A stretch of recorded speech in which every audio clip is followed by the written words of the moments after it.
Vous êtes branchés sur la radio Campus Unikin, la radio du savoir, sur 107.6 MHz, votre radio. Vous écoutez la radio Campus, Alma Mater, c'est l'heure du journal.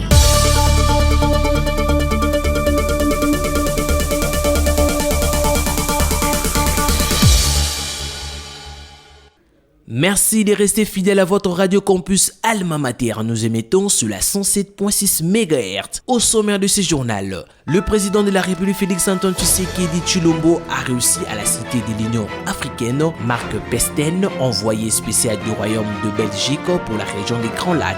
Vous aurez les détails dans ce journal.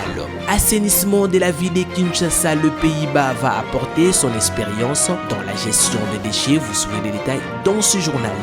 Pourquoi la France n'a-t-elle pas pris de sanctions économiques contre le Rwanda, s'interroge Clémence Guédé, première vice-présidente de l'Assemblée nationale de la France. Vous saurez les détails dans ce journal. À la présentation de ce journal, Jonathan Kachama. Le président de la République Félix-Antoine Tshisekedi a réussi à la Cité de l'Union africaine, Marc Pesten, envoyé spécial du Royaume de Belgique pour la région des Grands Lacs. Les discussions ont porté sur la situation sécuritaire dans l'est de la République démocratique du Congo et le mécanisme pour y rétablir la paix.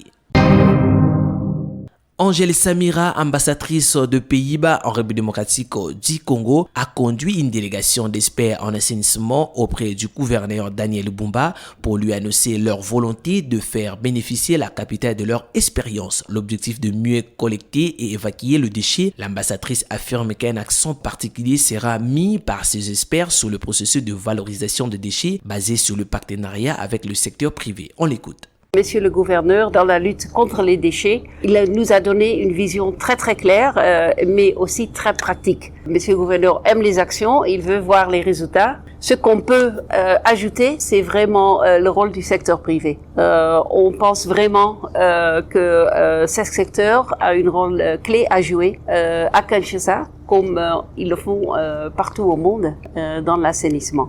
J'ai toute confiance parce que on a déjà vu vraiment beaucoup de progrès et beaucoup de sincérité de monsieur le gouverneur et son équipe. Et je suis ravie aussi de venir ici maintenant avec notre équipe d'experts et surtout aussi avec les représentants du Global Compact. C'est une organisation qui en fait représente les grandes entreprises ici en RDC.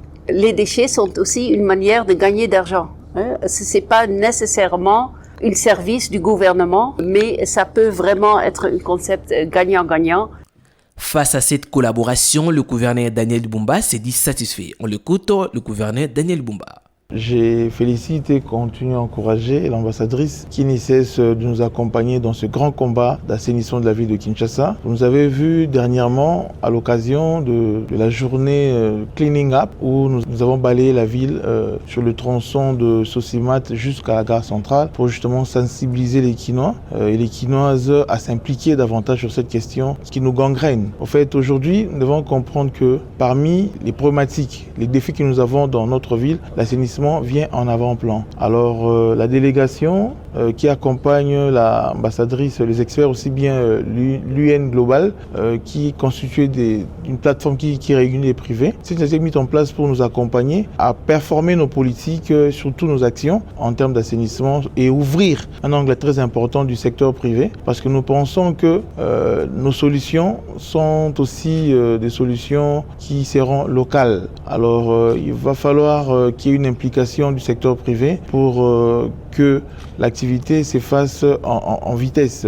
Donc nous avons échangé sur nos propositions, nos politiques que nous voulons implémenter et l'approche qui viennent nous appuyer en sorte que qui se développe une vision globale et holistique afin de solutionner cette question. C'est un sentiment de joie parce que nous sentons plus de conscience. C'est vrai que cette question d'assainissement, c'est aussi une question qui va avec la sensibilisation, la conscience et les changements de mentalité. Alors, nous sommes très contents quand nous voyons aussi bien sur le plan local, aussi bien qu'international, nous sommes appuyés, nous sommes accompagnés. Mais il ne suffit pas que cela soit théorique. Nous voulons mener des actions, plus d'actions, pour qu'il y ait plus de résultats. Et nous voulons aussi qu'il y ait une implication dans les actions, non seulement un accompagnement du discours, raison pour laquelle je félicite l'ambassadrice de Pays-Bas qui nous accompagne aussi bien dans la réflexion que les actions.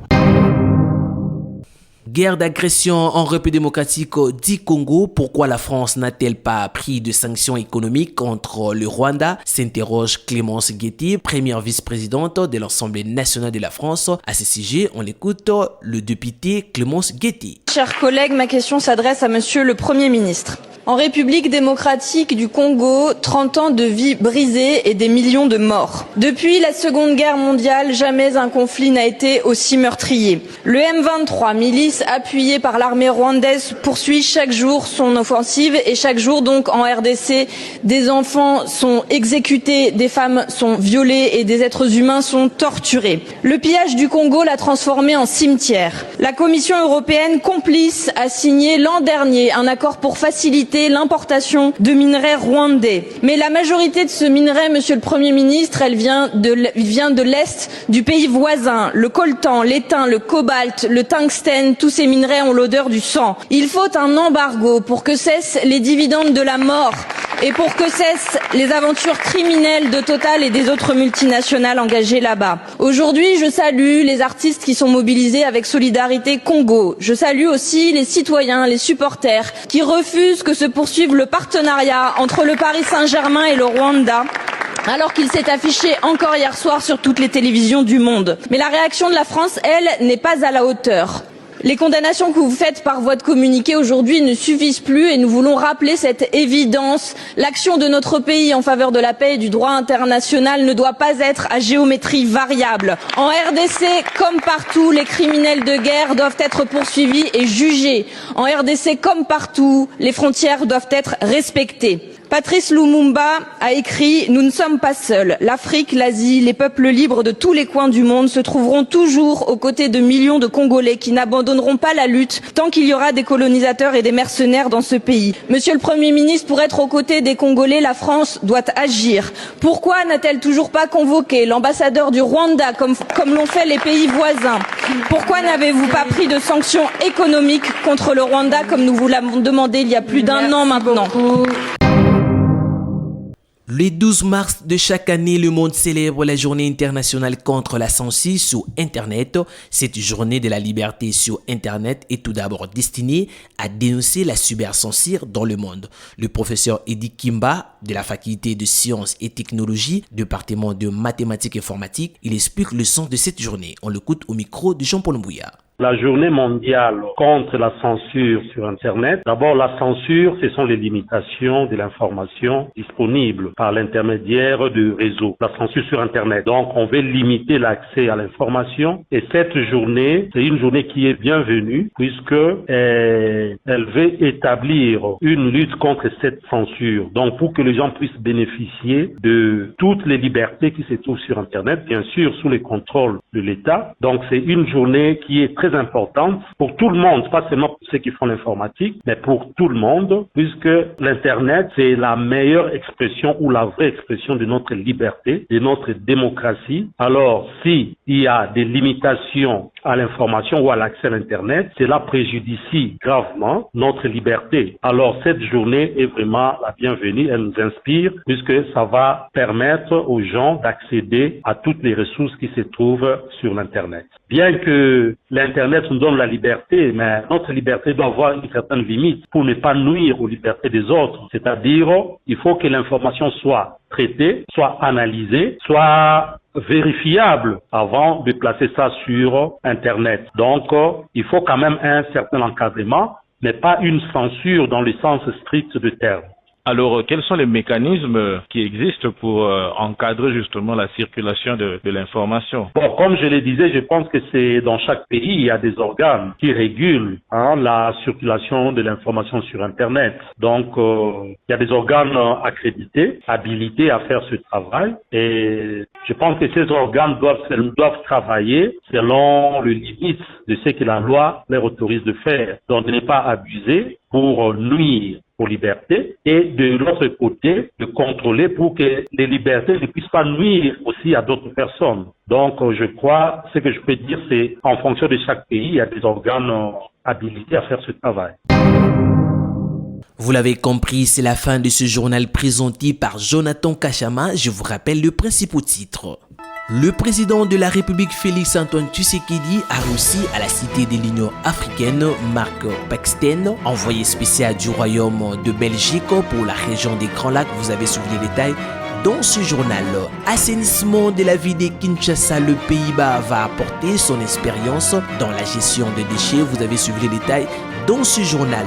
Pourquoi la France n'a-t-elle pas pris de sanctions économiques contre le Rwanda, s'interroge Clémence Guettet, première vice-présidente de l'Assemblée nationale de la France. Vous avez suivi les détails dans ce journal. Concours rédactionnel Jean-Paul Mbouya Koutoumissa, à la réalisation Emmanuel Boutella. Du côté technique, nous avons Sylvain Chisungu et Tichi Kabula sous la supervision de Luxen Kinounou.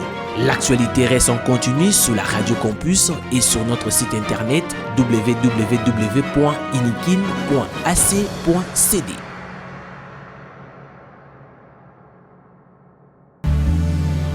Vous êtes branchés sur la Radio Campus Unikin, la radio du savoir, sur 107.6 MHz, votre radio.